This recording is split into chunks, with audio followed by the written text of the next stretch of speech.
बिस्मिल्लाहिर्रहमानिर्रहीम। रोज़ाना इस्लामी वाक़यात सुनने के लिए हमारे चैनल को सब्सक्राइब करें। शुक्रिया। हज़रत हव्वा हज़रत आदम अलैहिस्सलाम की बीवी और मौजूदा तमाम नस्ल इंसानी की माँ है।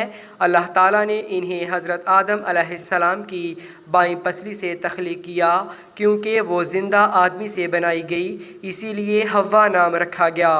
इनका नाम कुरान मजीद में नहीं आया, सिर्फ़ ज़ौजाए आदम का कई मकाम पर ज़िक्र है। जन्नत में हज़रत आदम अलैहिस्सलाम और हज़रत हव्वा दोनों को शजर ममनुआ का फल खाने से रोका गया था। दोनों ही इस हुक्म खुदाबंदी को भूल गए और वसवसाए शैतान से इसी दरख्त का फल खा बैठे। फल खाते ही एहसास गुनाह हुआ और तौबा इस्तग़फ़ार में लग गए। अल्लाह ने माफ़ कर दिया, मगर मैशियत में ज़मीन को आबाद करने का वक़्त आ गया था, क्योंकि तख्लीक़ आदम के वक़्त ही बता दिया गया था कि ज़मीन पर एक खलीफा या नायब तकर्रर होने वाला है। इसीलिए आदम और हव्वा दोनों को ज़मीन पर उतार दिया गया। रवायत में आता है कि आप दोनों का निकाह अल्लाह ने जन्नत में कर दिया था। जब आप दोनों को ज़मीन पर उतार दिया गया तो हज़रत हव्वा को जद्दा में और हज़रत आदम अलैहिस्सलाम को श्रीलंका में उतार दिया गया। फिर दोनों की मुलाकात मैदान अरफात में एक दूसरे के साथ हुई। कहा जाता है कि जन्नत में सिर्फ़ दो इंसान आदम और हव्वा ऐसे होंगे जिनकी नाफ नहीं होगी, क्योंकि नाफ माँ के पेट में जन्म लेने वाले बच्चों में ही मुमकिन है। नाज़रीन, अक्सर तासर ये पाया जाता है कि इस दुनिया में सबसे पहली वफ़ात हज़रत आदम अलैहिस्सलाम की हुई, लेकिन कुछ लोगों का ये भी ख्याल है कि सबसे पहली वफ़ात हज़रत आदम अलैहिस्सलाम के बेटे हाबील की हुई, जिसे कबील ने कत्ल किया था और फिर एक कव्वे के बताए हुए तरीके से ज़मीन खोद कर दफन कर दिया। सूरतुल आराफ में अल्लाह अज़्ज़वजल ने हज़रत हव्वा के हमल को यूँ बयान फरमाया है, वो अल्लाह ही है जिसने तुम्हें एक जान से पैदा किया और इसकी जिनस से इसका जोड़ा बनाया ताकि इसके पास सुकून हासिल करे।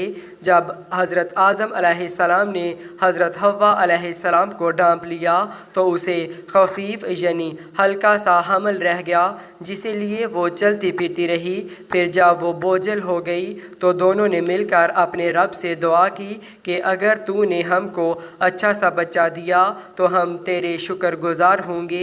मगर जब अल्लाह ने इनको सही सालम बच्चा दे दिया तो वो इसकी बख्शिश अनायत में दूसरों को इसका शरीक ठहराने लगे। हज़रत सईद बिन जुबैर रज़ी अल्लाह ताला अन्हो से इस आयत की तफसीर में मरवी है कि हज़रत हव्वा अलैहिस्सलाम को जब पहली बार हमल ठहरा तो आपने बोझ महसूस किया।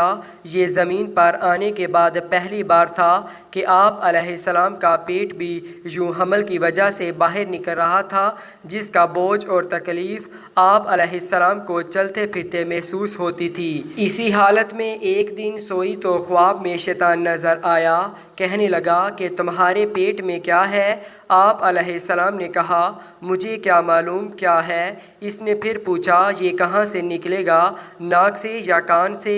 आप अलैहिस्सलाम ने कहा, मैं नहीं जानती। इब्लीस ने फिर कहा, अगर ये सही सलामत निकल आया तो क्या तुम मेरी बात मानोगी और जो मैं कहूँगा इस पर अमल करोगी? आप अलैहिस्सलाम ने हामी भर ली तो कहने लगा, इसका नाम हारिस रखना।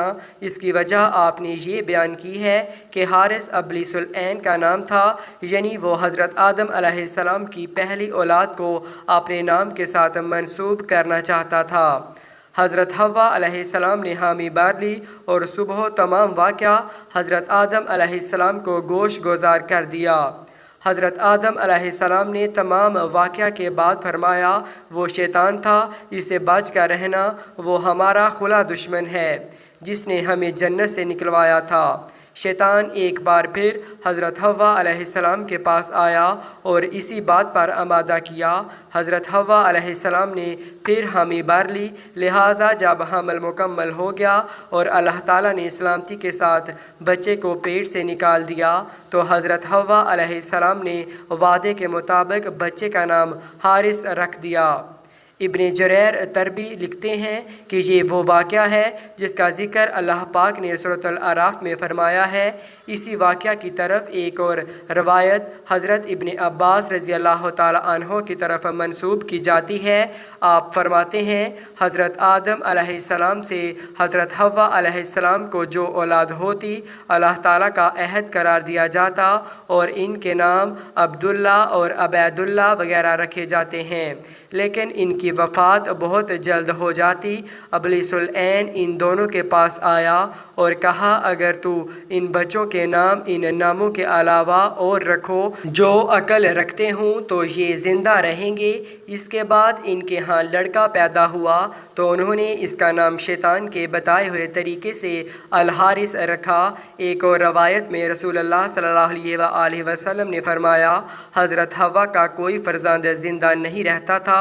उन्होंने नज़र मानी कि अगर इनका बेटा ज़िंदा रहा तो इसका नाम अब्दुल हारिस रखेंगे। फिर इनका बेटा हुआ, ज़िंदा रहा तो इसका नाम उन्होंने अब्दुल हारिस रखा और ये असल में शैतान की वजह से था। इब्न फ़ज़ील की रवायत में ये अज़ाफ़ा है कि शैतान ने कहा, अगर वो सही सलामत निकल आएगा जो तेरे पेट में है और अगर तुम्हें किसी किस्म का कोई नुकसान ना पहुँचे और ना ही तुम्हारी मौत का सबब बने तो क्या तुम मेरी बात मानोगी? उन्होंने कहा कि हाँ। इस पर इसने कहा, इसका नाम अब्दुल हारिस रखना। पास हव्वा ने ऐसा ही किया और ये इनका शिरक फिल इसम था। हज़रत हव्वा अलैहिस्सलाम का शिरक फिल इसम से मुतअल्लिक़ हज़रत सईद बिन जुबैर से पूछा गया तो आप रज़ी अल्लाह ताला अन्हो ने फरमाया, मैं अल्लाह की पनाह चाहता हूँ इस बात से कि मैं इनके मुतअल्लिक़ शिरक का दावा करूँ। अलबत्ता जब हमल का बोझ महसूस किया तो इनके पास इब्लीसुल ऐन आया, इसने इन्हें बहकाया। इस ज़मन में एक और रवायत इब्न जरैर तरबी ने नकल की है, वो ये है कि हज़रत हव्वा अलैहिस्सलाम के यहाँ एक बेटा पैदा हुआ। इनके पास शैतान आया और कहने लगा, इसका नाम अब्दी रखो वरना मैं इसको कत्ल कर दूँगा। हज़रत आदम अलैहिस्सलाम ने कहा, तुम्हारी वजह से पहले हमें जन्नत से बेदखल किया गया था, अब क्यों हम तुम्हारी बात माने? अलगरज़ आपने शैतानुल ऐन की बात मानने से इनकार कर दिया और बच्चे का नाम अब्दुल रहमान रखा। शैतान ने इस बच्चे को काबू करके कत्ल कर दिया। ये पहली हलाकत थी जो इस सरज़मीन पर हुई। दूसरा बच्चा पैदा हुआ तो शैतान फिर आया और कहने लगा कि इसका नाम ये रखो, मगर हज़रत आदम अलैहिस्सलाम ने इस मरतबा भी शैतान मरदूद की बात मानने से इनकार कर दिया और नामलूद का नाम साले रखा। शैतान ने इस बच्चे को भी अपने काबू में किया और कत्ल कर दिया। ये ज़मीन पर वाक़या होने वाली दूसरी हलाकत थी। इसके बाद जब तीसरा बच्चा पैदा हुआ तो फिर आया और कहने लगा, तुम सिर्फ़ इस सूरत में अपने बच्चे को मुझसे बचा सकते हो कि आइंदा होने वाले बच्चे का नाम अब्दुल हारिस रखो, जो कि इब्लीस का पहला नाम हारिस था। इब्लीस नाम तो मरदूद होने के बाद नाम दिया गया था, फिर इस बच्चे का नाम अब्दुल हारिस रखा।